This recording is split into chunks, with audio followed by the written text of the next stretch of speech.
Mike, I know Trace, it's not like he's bad tonight, but he's not quite as dominant as he's been the last few games. How have you seen this team maybe grow up around him in its ability to play often when he's playing well, but also if maybe a team is really slowing him down a little bit more than the average, other guys just fill those gaps so easily? I think Trace slowed himself down. He's the one that missed a lot of chippies around the rim. But when I look at the stats, he had 18 and 12 rebounds, 10 rebounds. That's a man's game, I think. He's not going to make every shot that he gets around the bucket, but it put pressure on the defense to have to guard him. And tonight he missed a lot of shots that he's been making. Had he made them, he probably had a 30-plus point night tonight. So I'm very pleased, looking at the stat sheet and seeing where he finished. And at the end of the day, we ended up winning the game, and that's what counts. Mike, when a player like Jalen gets off to the outstanding start he did, and as you mentioned, some of the other guys, were missing some shots, what does it do for the rest of the team to kind of allow Jalen's efforts to make them relax and then play their way into the game? Well, again, here's a freshman that's played very, very well for our ball club this season, and he did get off to a hot start, and we needed every bit of it because Ohio State got off to a great start, and he was basically the only guy that was putting the ball in the hole. But our defense stayed solid, and then that 3-minute mark of the first half is when we made our run. We went on, I think, the 15-0 run, and that's basically, I think, what sealed the game for us. Wilson. Mike, Caleb Banks got some playing time tonight. Just how would you evaluate his performance, and where have you seen him develop as a freshman this year? Well, again, he's been patient with me. He's been very in tune to what we're doing in practice, in shoot-around, walkthroughs, and I thought it was time to give him an opportunity, and I thought he came out and played well for us. He shined tonight, and it's kind of nice to see. Sometimes when players hadn't played, they can easily go the other way, and he didn't. His stat line was pretty good for the 12 minutes that he played. Hey, Coach, just wanted to get your thoughts on Jalen Hood-Schifino. He's sick, but he still goes out 6 for 9 from 3, 24 points as a freshman, a Big Ten game. Your thoughts on how he played? Hey, you got to play when you're sick. I told him to get, right before the game, I said, hey, I've had some of my best games when I've been sick. So, hell, I can't feel sorry for you. You gotta strap him up and go play. We need you. And he performed. I thought he came out and played his butt off. Tom. Mike, freshmen are going to have some quiet games, and Jalen, the last two, just had 8 total points, 3 for 17 shooting.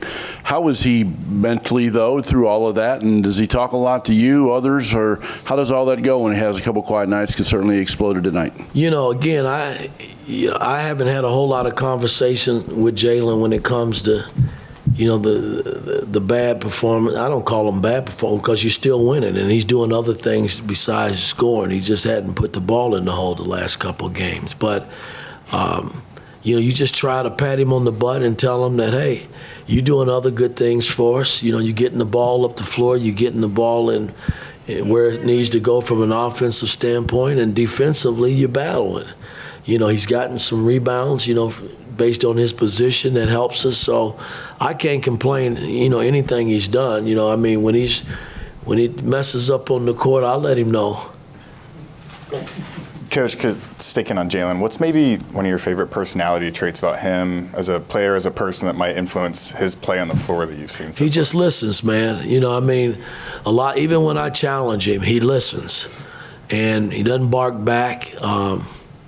Again, at the end of the day, it's just coaching as far as I'm concerned. When I'm trying to get my point across, maybe I see something that you don't see. And at the end of the day, I'm trying to help him help us. So he's been great in that regard. The guy, he's professional about his approach. When he steps on the floor, he's serious about it. And that's why the carryover when he plays in real games is like he plays. He plays pretty damn good basketball for us. Tyler, then Jim. Coach, you guys shot 50% from 3 tonight. More broadly speaking, you guys have drastically improved three-point shooting from last season. I guess, is there anything in your eyes that you see as a reason that you guys have really been able to make more shots from deep this season than last?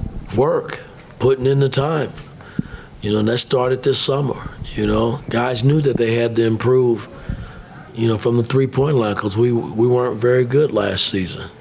And everybody's put the time in, and you feel good now when the shot goes up that it's going in. I mean, we don't make them all the time, but for the most part, we've shot the three ball pretty well this season. Jim. Mike, you talked a little bit about Caleb Banks a little bit earlier. His play in the first half, after not having played a lot, but he had 4 points, 5 rebounds, was just in there and was active.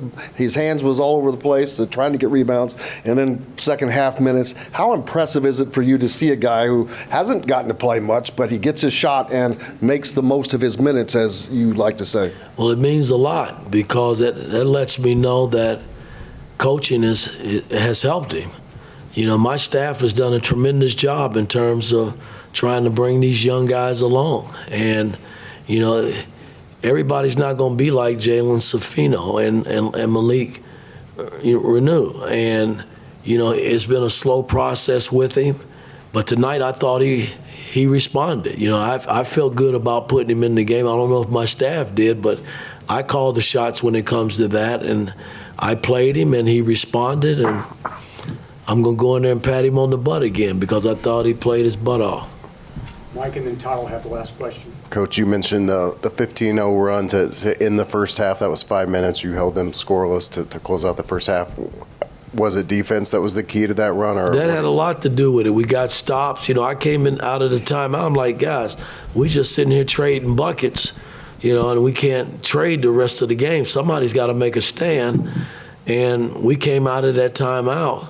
I talked about getting 3 or 4 stops, and we got a lot of stops and was able to get out and make plays in the open court offensively to get the cushion that we needed going in at halftime. Mike, with the defensive attention that Trace gets, what kind of breakthrough do you think it was for Malik tonight to kind of grasp the idea that the offensive glass is where a lot of his points are going to come from? Well, again, I think Malik, once he figures out, you know, and we got to work with him some more in terms of his low post moves and stuff, because he's got great footwork and he's got a nice touch around the rim. I thought tonight he was kind of burying himself too low. You know, he wasn't taking the guy high enough, and then when he would turn into a shot, he had nowhere to go. And that's something that's fixable. But, you know, he did have a lot of cleanup stuff, you know, where Trace missed some monies and he was able to tap them back in. But, you know, Malik's got a big body, and, you know, I'm on him a lot about using his body because he is talented enough to do that. All right, Coach, thank you.